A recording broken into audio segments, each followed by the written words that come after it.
Onder Oudsekse Veer, daar waar we recreatiewoningen hebben, hier komt een lint van woningen. Die wordt gerealiseerd. Hier komt een hele wempier. Hierachter komt dus een mar van om bij de 9 hectare wetter. Na haar stretchen hier is er eindelijk green licht voor het project Oudkerk vooruit.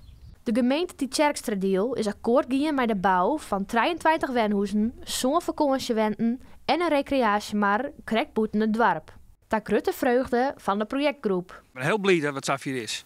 Omdat we gewoon heel blij zijn dat het na meer stol weer alle zeurderij, regels en structuren dat we nou los kennen. We zijn net z'n vier, we beginnen wel een paar stappen te zetten. We moeten nog wel de procedures terug met een aantal vergunningen doen. Dus we moeten nog wel met alle mensen in het dorp nog even goed praten van hoe we het hebben. Er is een soort verlet van nijbouw in Oudkerk. De jeugd wil graag in eigen dorp blijven. En haar baan kunnen de krimpende basiskwallen weer oerijn houden. Uw eigen jeugd had dus in 2004 de wasbelang een brief geschreven waarin ze zeiden, we willen graag in Oudkerk wonen, maar dan ben je in Wenningen. Kun je hem daar een plak voor zieken? Nou, dat was als het ware uw idee in 2008 omdat het was. En ik ben best heel groot uit belang stellen. Als alles nevens plan verrint, is deze grijde oer een ier verroren in een grote mar. Zo'n 9 hectare groen met enkele meters jip aangroeven worden. Een hele onderneming. Een mar is natuurlijk een redelijke aanpassing in het landschap.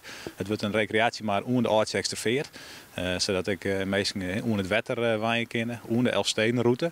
Dus in die zin, mijn recreatiewoningen erbij, zal het wel een hele mooie locatie worden bij Oudkerk. Het is uiteindelijk de bedoeling dat de recreatiewenten en de mar, Oudkerk en de regio een flinke toeristische impuls jouwen. Vroeger gingen we hier de Kleinze. De Kleinze was een hotel waar mensen verblijven konden en genieten konden van dat erin worden. Dus als juist naar Berden waar mensen verblijven kunnen binnen net z'n volle. Dus uw gedachte wie in 2008 of we dat nog eens doen. We hebben een prachtige Elfsteden vaarroute hier. Dan kunnen mensen op het bootje genieten van Oudkerk en omkrieten. En wanneer denken jullie ook de schep de groen in? Wij hopen dat alle procedurele aspecten dit hier afronden kunnen en dat we in 2023 daadwerkelijk met de uitvoering starten kunnen.